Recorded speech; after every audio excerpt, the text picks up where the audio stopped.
আমার রবের সাথে আমার কথোপকথনে আমার রব আমাকে যা বলেন, হে আমার বান্দা, আমি জানি কেন তোমার অন্তর এত বিক্ষিপ্ত। আমি জানি কিসের জন্য তোমার এত হাহাকার। দুঃখ পেও না, আমি তোমার পাশে আছি।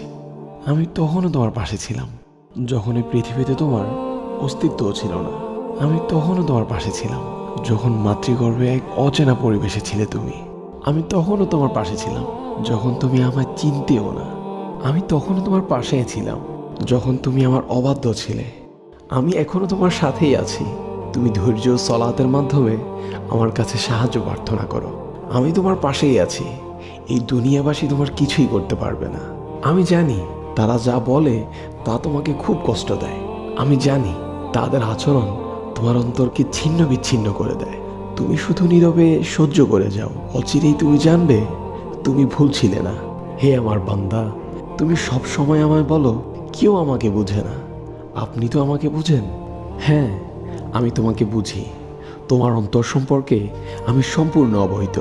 তুমি চিন্তা করো না, অচিরেই আমি তোমার প্রতি এমন অনুগ্রহ নাজিল করব যে তোমার অন্তর প্রশান্ত হয়ে যাবে।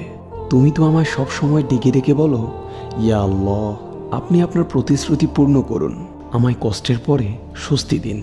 তুমি চিন্তা করো না, আমি খুব দ্রুতই আমার প্রতিশ্রুতি পূর্ণ করব। ফি আমানিল্লাহ।